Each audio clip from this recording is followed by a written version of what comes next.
नमस्कार। संतोष की रिपोर्ट में आप सबों का स्वागत है।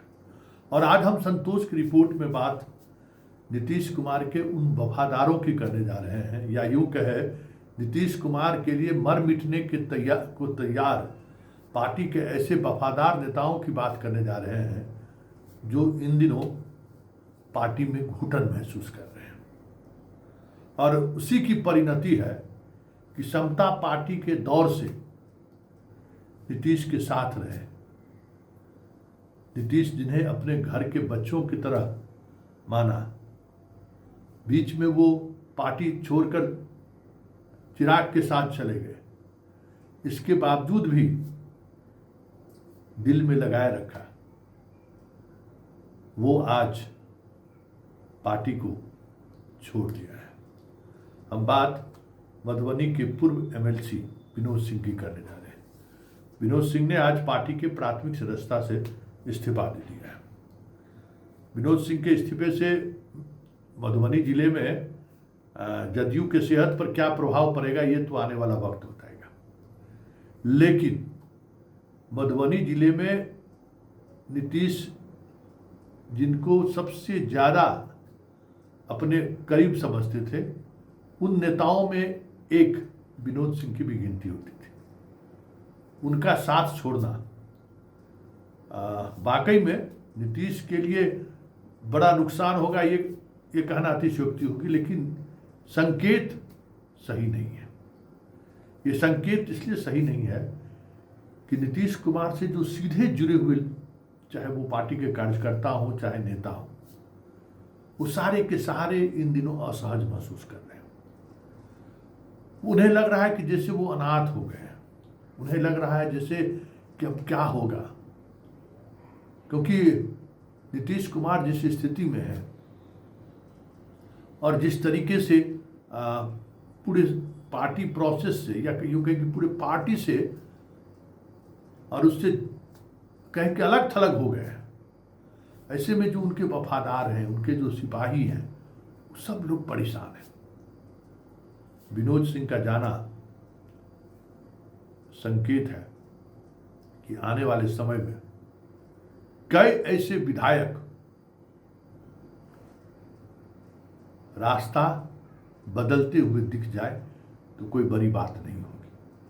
पार्टी के कई बड़े नेता सक्रिय राजनीति से संन्यास की घोषणा कर दें तो कोई बड़ी बात नहीं होगी।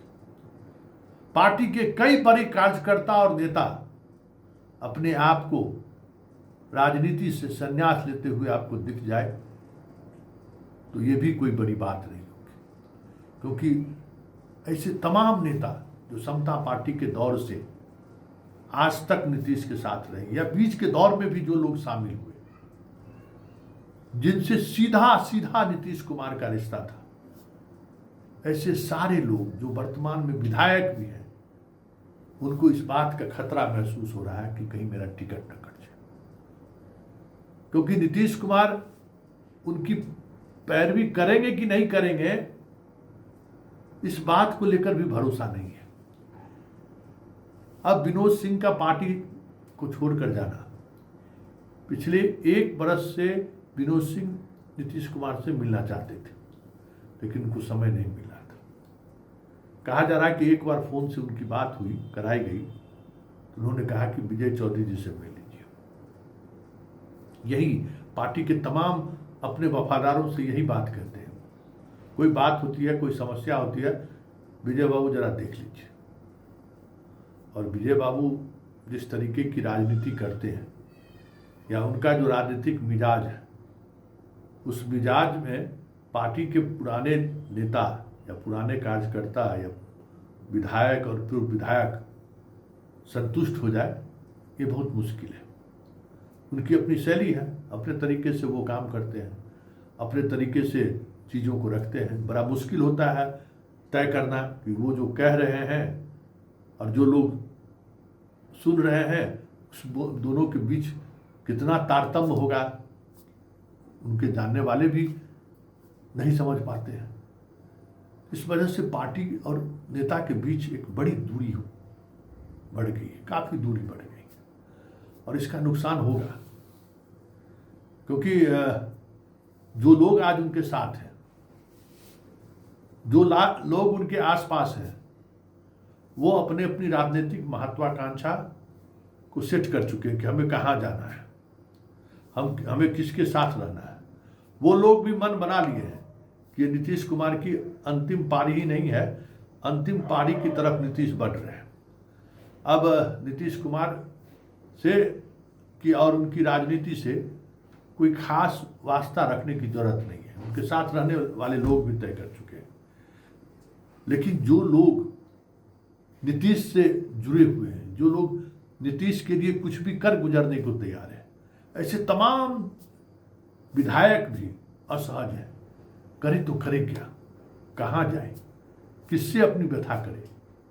और बहुत सारे विधायक तो इस डर से रास्ता बदलने को तैयार हैं कि कहीं कोई गुंजाइश नहीं दिख रही है तो हम करें, अपने एक अलग राह तो अपना लेना चाहिए। अभी से तय कर लेना चाहिए कि आरजेडी की तरफ जाना है कि कांग्रेस की तरफ जाना है या फिर बीजेपी के साथ जाना है।